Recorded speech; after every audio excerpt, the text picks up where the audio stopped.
साथ संगत जी, प्रेमा ने बोला हाँ, तो सतगुरु अपने ब्रह्म ज्ञान से हमें ये नहीं पहले कहते कि बस अच्छा करते जाओ, अच्छा करते जाओ। पहले इस अच्छे के साथ जोड़कर हमें अच्छा करते हैं, फिर अच्छाई तो अपने आप ही होती रहती है। होती क्या, बहती है, क्योंकि फिर उसके पीछे कोई चालबाजी, कोई डर, कोई मांग, ये सब नहीं, बल्कि प्रेम। जो बात सुनते हैं कि देव माजा मी देवाचा, तो वो बात यही कि ये जो देव के साथ मिलाने वाला ही सदगुरु है। और देव से जब मैं मिल जाता हूं तो जर्रे जर्रे में फिर इस देव के ही दर्शन है, पत्ते पत्ते में इस देव के दर्शन है। और ये जो मेरी मांगने की आदत, जो दुनिया में मैं भटक रहा हूं, सदगुरु अपना ब्रह्म ज्ञान देके मुझे बताते हैं कि असली दाता कौन है, ये सारी दाताओं का दाता कौन है। और इसलिए फिर अवतार वाणी में शहनशाह जी ने लिखा है कि संत अवतार मिले जे पूरा, मंगता शाह हो जाता है। ये मंगते को शाह कर देते हैं। ये विरध है सदगुरु का, और यही धर्म है, यही सच्चा धर्म है कि इस परमात्मा को जानने के बाद ये जो इंसान एक मंगते की तरह जीवन जी रहा है, उसको ये शाह बना देते हैं। इसलिए इनको शहनशाह कहा जा सकता है, क्योंकि ये मंगतों को शाह बनाते हैं, इसलिए सदगुरु शहनशाह है। साथ संगत, यहाँ दुनियावी बातों का या दुनियावी पदार्थों का इतना महत्व नहीं, क्योंकि ये ब्रह्म ज्ञान को प्राप्त करके तो फिर वो चाहे सोना है या मिट्टी है, दोनों ही मिट्टी हैं, ये भेद पता चल जाता है। ये मुझे बताते हैं कि तू है क्या, तू किसका स्रोत है, किसका अंश है, ये तेरा अस्तित्व है। तो इसलिए राजा जनक भी जब सारा राजपाट होने के बाद भी खुद को मंगता ही समझते थे, गुरु अष्टावक्र की कृपा हुई, तब उनको वो दात जिसको मीराबाई ने राम रतन धन कहा, वो प्राप्त किया। तो ये जब ब्रह्म ज्ञान जीवन में आ जाता है, उससे पता चलता है कि मैं असल में हूं क्या। ये जो धर्म की बातें मैं अभी तक सुनता था, अध्यात्म की बातें मैं सुनता था, ये है क्या। और सदगुरु ने चाहे किसी भी रूप में आए इस धरा पर, सिर्फ और सिर्फ इस बात पर जोर दिया कि तुम अच्छा करने की बात छोड़ो, तुम बस अच्छे होते चले जाओ। और अच्छा कैसे किया जाएगा, शुभ कार्य करने की छोड़ो, शुभ हो जाओ। और शुभ कैसे होंगे, इस शुभ के साथ जुड़कर, इस शुभ को जानकर। यही एक उद्देश्य के साथ सदगुरु धरा पर आते हैं। और फिर जब देखते हैं दुनिया के अंदर, कल सेवा का भी एक जिक्र सुना कि किस तरह वो पंखे दान किए, सदगुरु ने अपनी प्रवचनों में फरमाया, पर पीछे उसके क्या कारण। तो ऐसी सोच के लिए भी लिखा है कि फल कारण सेवा करे, मन का तजे ना काम, कहे कबीर सेवक नहीं, चाहे चौगना दाम।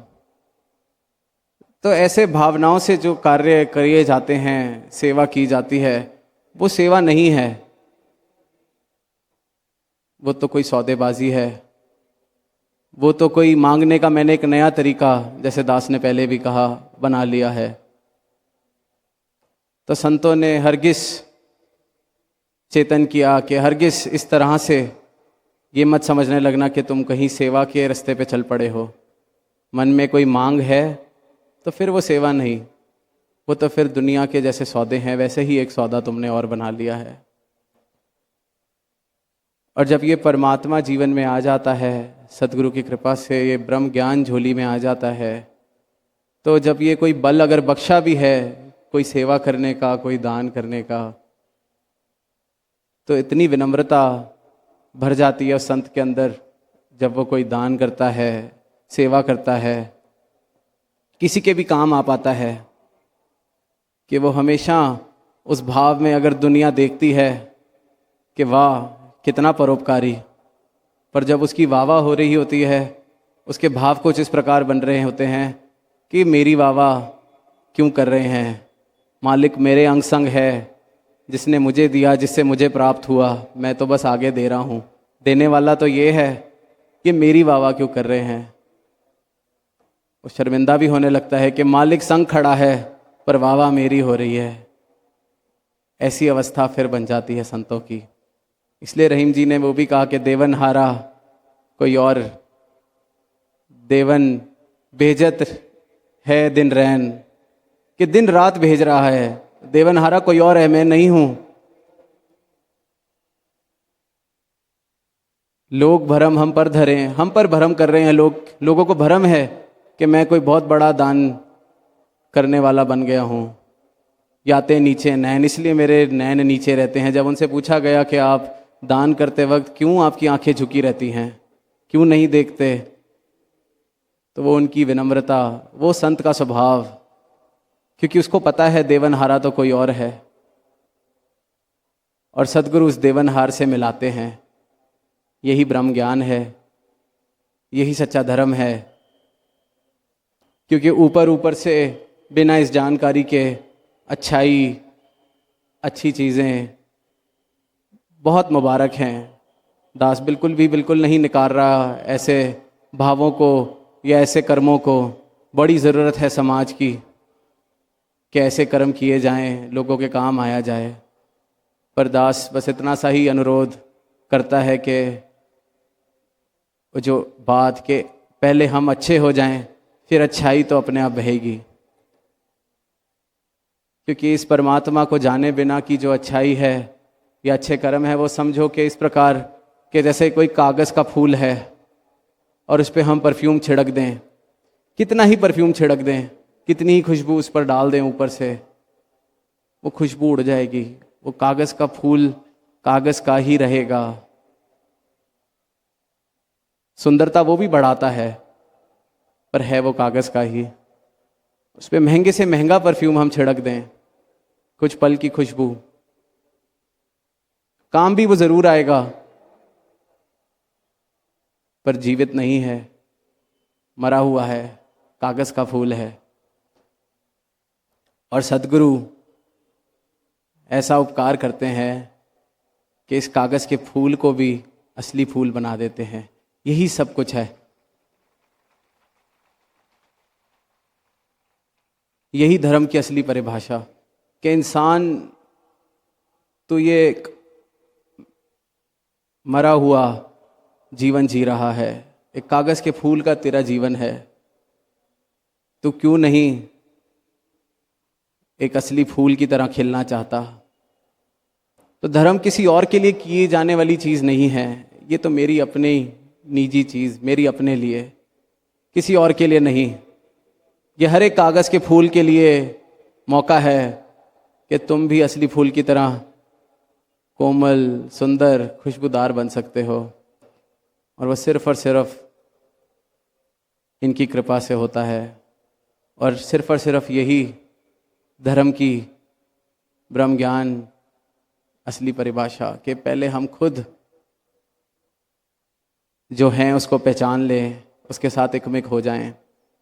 फिर जैसे दास ने जब मौका मिला था समागम पर भी समालखा में कहा कि फिर हम खुद ही प्रेम बन जाते हैं, तो फिर प्रेम कोई एक्शन नहीं रह जाता, हम प्रेम बन जाते हैं। तो फिर जहाँ जाएंगे वहाँ प्रेम ही लेकर जाएंगे अपने साथ। और इसलिए फिर प्रेम करना मुश्किल नहीं लगता, क्योंकि फिर वो आप हो जाते हैं, हम हो जाते हैं। शांति की भी बात की जाती है कि शांति किस प्रकार से लाई जाए। शांति भी सिर्फ वही ला सकता है जो पहले खुद शांत हो चुका है। ऊपर ऊपर से कितनी शांति कोई ले आएगा। कितनी देर ऊपर ऊपर के नियम, कितनी देर ऊपर से थोपे हुए शिष्टाचार हमारे काम आ जाएंगे।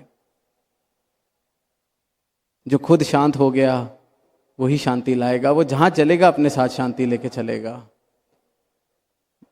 मंगलाचरण में भी लाइन सुनते हैं, भला करो सबका प्रभु, सबका हो कल्याण। तो एक कल्याण की मांग भी सिर्फ वही कर सकता है जिसका पहले खुद कल्याण हो चुका है, क्योंकि उसको ही पता है कि कल्याण कहते किसे हैं।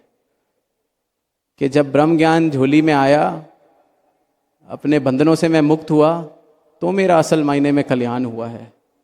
ऐसी ही कामना कि हे दातार, ये कल्याण सारी दुनिया का हो, क्योंकि इसी से सारी दीवारें गिरेंगी, इसी से ही प्रेम स्थापित होगा, इसी से ही स्वर्ग के नज़ारे बनेंगे। ये जो कल्याण आपने मेरा किया है, ये सारी ही दुनिया का हो, इसलिए ही ये मांग। साथ संगत, कहना सुनना बहुत आसान, पर जीवन में जब तक ये परिवर्तन नहीं आता, अगर मेरा जीवन आज भी वैसा ही है जो ब्रह्म ज्ञान से पहले था, या इनके चरणों में आने से पहले, या इस ब्रह्म ज्ञान की दात पाने से पहले था, वैसा ही जीवन मैं जी रहा हूँ, वैसे ही मेरे मन के भाव हैं, वैसी ही दौड़ में मैं लगा हुआ हूँ। हो सकता है मैंने मैदान बदल लिया बस, पहले शायद किसी और चीज़ के लिए भागता था, अब किसी और चीज़ के लिए भाग रहा हूँ, तो फिर कहीं बात अभी बनी नहीं है। यही निरंतर सद्गुरु समझा रहे हैं कि ये रोम रोम में ये नुक्ता बस जाए, ये जो ब्रह्म ज्ञान की दात मिली है ये बस जाए, तभी असल मायने में हम मंगते से शाह बनेंगे, तभी बात बनने वाली है। क्योंकि इतनी बड़ी दात पाकर भी मेरा जीवन अगर वैसे का वैसा ही चल रहा है, तो फिर कहीं मैं उस दात से चूक गया हूँ, वंचित रह गई हूँ। तो यही बख्शनहारे होने का सबूत है सद्गुरु के, कि ये फिर भी मुझे चेतन कर रहे हैं, फिर भी मुझे मौका दे रहे हैं। और दास ने जैसे पहले भी कहा कि धर्म, अध्यात्म, परमात्मा ये किसी और के लिए करने का विषय नहीं है, ये अपने खुद के लिए। ये ऐसे है कि जैसे कोई बहुत ऊंची लहर समुद्र में उछल रही है और उसको समुद्र का नहीं पता, उसको लगता है वही सब कुछ है, और वो पूछती है बाकी लहरों से कि तुमने कभी समुद्र के बारे में सुना है? कि समुद्र क्या होता है? सिर्फ और सिर्फ उस लहर का मिटने की देरी है, झुकने की देरी है। सिर्फ समुद्र का पता ही नहीं चलता, वो आप समुद्र हो जाती है। तो ये एक बहुत ही निजी विषय, अगर हमें लगता है हम किसी और के लिए कर रहे हैं या किसी और के लिए शायद ये करना पड़ेगा, तो इसके आनंद से हमेशा वंचित रह जाएंगे। क्योंकि जब तक दूसरों पर आधारित है मेरे एक्शंस, तो फिर कहीं ना कहीं मैं एक सांसारिक परिभाषा धर्म की बना लूँगा। फिर मैं कहीं ना कहीं इस असली दौलत से, इस असली राम रतन धन से वंचित रह जाऊँगा। दास को ऐसे ही स्कूल कॉलेज के दिनों की कोई बात याद आई कि जब कॉलेज में पढ़ते थे तो जो दोस्त मित्र हॉस्टल में रहते थे या पीजीज में रहते थे, वो कई बार लेट अगर होना क्लास के लिए तो बिना नहाए धोए ही आ जाना। अक्सर इस उम्र में बस ऊपर से बालों को थोड़ा सा हिलाया डुलाया, सेट किया, परफ्यूम मारा, तो अक्सर हंसी मजाक में भाव यही होता था कि किसी को पता थोड़ी चल रहा है कि मैं नहीं नहा के आया हूँ, किसी को पता थोड़ी चल रहा है। पर मुझे तो पता है कि मैं नहीं नहाया। ज़्यादा से ज़्यादा कोई अपना अगर ये ऐसे बिना नहाए काम चलाता था तो हफ्ता, वो भी फिर उसको नहाना पड़ता था उसके बाद। तो साथ संगत भाव यही कि जब तन के लिए मैं किसी और को कब तक बेवकूफ़ बनाऊंगा, कब तक किसी और पर आधारित मेरी अपनी स्वच्छता। और दास सिर्फ तन की बात नहीं कर रहा यहाँ मन की भी जो बात, कि कब तक किसी और के लिए मैंने स्वच्छ मन दिखाना है, कब तक किसी और के लिए मुझे ये दिखाना है कि वो क्या कहेंगे। तो ये जो नुक्ता सदगुरु दे रहे हैं, इसको अपने लिए प्राप्त करने की कोशिश की जाए, अरदास की जाए। ये झोली में ज़रूर आता है। अभी हमने सुना भी, स्वच्छता की बात हो रही है तो दास का ख्याल वहीं गया कि स्वच्छ जल स्वच्छ मन। तो यहाँ भी ये रूहानियत और इंसानियत का एक बहुत बड़ा सदगुरु का संदेश, कि जब ये ख्याल आया या सदगुरु के चरणों में बात आई कि इस तरह से ध्यान है, तो ये आशीर्वाद मिले कि वाटर बॉडीज़ को क्लीन किया जाएगा। तो हजूर ने कहा कि स्वच्छ जल स्वच्छ मन, क्योंकि जल तो कोई भी साफ कर सकता है, मनों की सफाई सिर्फ सदगुरु और उनके ब्रह्म ज्ञानी संत करते हैं। कि स्वच्छ जल अगर कहा जाए तो दुनिया में शायद बहुत सी ऐसी संस्थाएं हैं जो कर रही होंगी। और फिर जो आशीर्वाद आया इस प्रोजेक्ट के नाम के लिए सदगुरु की तरफ से, प्रोजेक्ट अमृत, वो यही भाव कि संतों के चरण भी तो पड़ेंगे उस पानी में, वो साफ ही नहीं होगा, वो तो अमृत का रूप ले लेगा।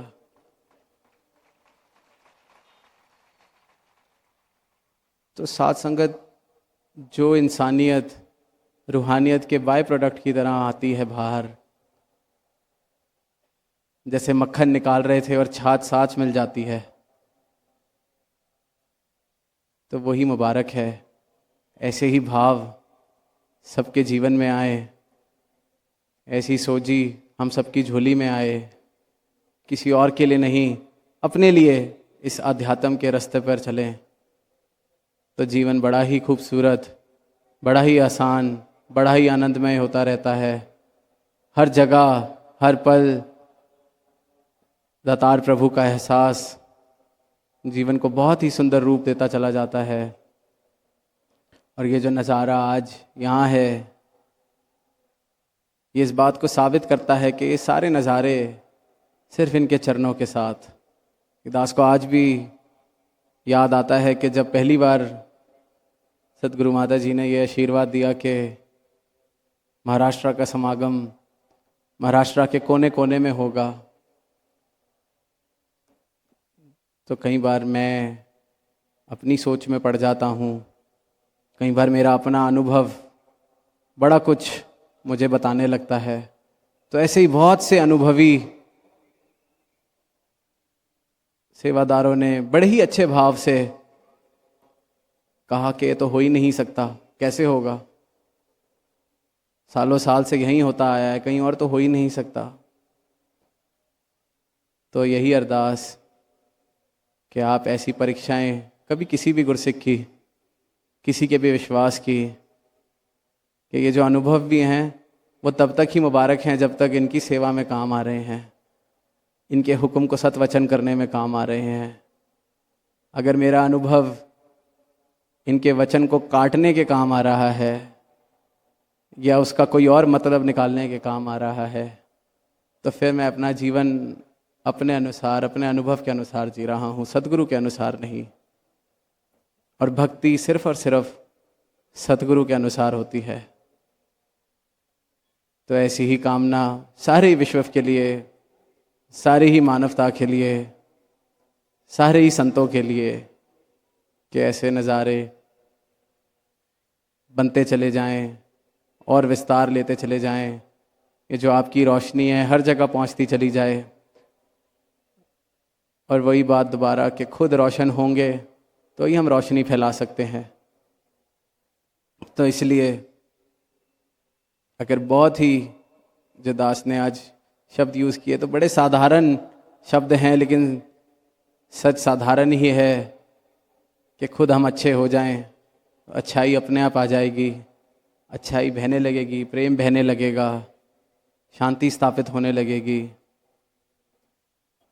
घरों में भी हम देखते हैं कि किस प्रकार स्वर्ग के नक्शे बन जाते हैं, जब इनकी शिक्षाएं घरों में आ जाती हैं, तो वो सारे ही संसार में भी इसी प्रकार का रूप बन सकता है और बनेगा, अगर हम सब गुरु के सुर में अपने सुर मिलाते चले जाएं। साथ संगत जी प्यार से कहना।